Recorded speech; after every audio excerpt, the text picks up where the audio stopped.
Gjergj, të përshëndes. Përshëndetje Kassandra. Do të kem mundësi që të komunikoj me kolegun Gjergj Figuri, po pikërisht për investimet që po kryhen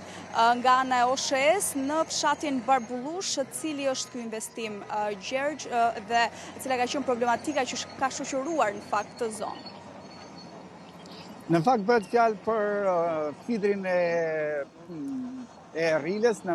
një situatë problematike sa i përket furnizimit në energji për të gjithë zonën andej dhe që sigurisht për shkak të rrjetit të amortizuar ndërprerjet e energjisë ka qenë të vazhdueshme dhe në çdo situatë moti me rreshë shiu apo me mot me erat e forta krijonte problematikë shumë të mëdha me ndërprerjet e energjisë, por edhe me vështirësitë që vetë operatori i sistemit të shpërndarjes së energjisë elektrike ndeshte për të mundësuar rikthimin e energjisë elektrike. Në këtë kuadër, në fakt, njësia e operatorit në Lezhë ka nisur një ndërhyrje që signifikon jo thjesht përmirësimin e rrjetit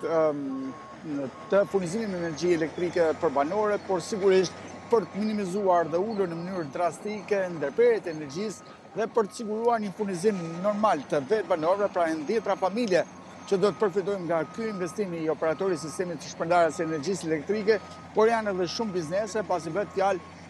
për një zonë nga cila më pas kalohet edhe në bregdetin e Tales dhe do të ndihmojnë në amortizimin e problematikës, por edhe në rritjen e furnizimit dhe uljen drastike të këtyre ndërprerjeve që shkaktoheshin pikërisht në këtë zonë. Në fakt, ky është vetëm investimi i parë për të gjithë fidrin e furnizimit për zonën e Rriles, pra fidri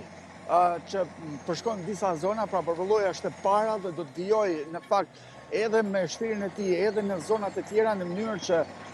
ky fider të stabilizohet përfundimisht dhe e gjithë zona të kalojë në një situatë më normale. Për këtë ka folur edhe administratori i njësisë së OSHE-s në Lezhë, Emiliano Berati, i cili e vlerëson si një investim shumë të rëndësishëm, të vlerësuar në fakt nga një analizë mirëfill që është bërë të gjithë situatës dhe duke deklaruar se do të përmirësoj jo thjesht furnizimin në energji, por do të minimizoj edhe vetë ndërhyrjet që OSHE do të ketë në vazhdimsi për ta mirëmbajtur, pasi vetë sistemi që do të implementohet do të jetë një i standardeve më të mira që do të garantoj të furnizim pa ndërprerje për banorët dhe ftoj të ndjekim edhe administratorin Emiliano Berati. Gjergj, ndjekim edhe se çfarë, po, edhe se çfarë ka deklaruar drejtori i OSHE-s në Lezhë.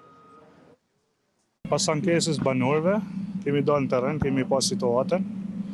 Është e vërtetë që linja është tepër amortizuar. Kemi bërë me inxhinier, domethënë projektin, është investimi i OSHE-s, bëhet remont, është kabina Barbulloji 7. Do të eliminohet rrjeti i vjetër, do të vë komplet kabëll që furnizohet një numër i konsiderueshëm domethënë abonentësh. Besoj që kjo zonë domethënë nuk do të ketë më problematika.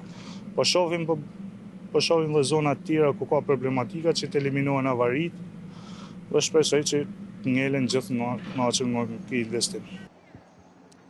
Mirë, Gjergj, ndoqëm shtu edhe për nëntësimin që ke mundur të sigurosh nga ana e drejtorit të OSHE-s në Lezhë se takon investimeve që po kryhen pikërisht në zonën e Barbullushës. Faleminderit edhe për raportimin e drejtë për drejtë.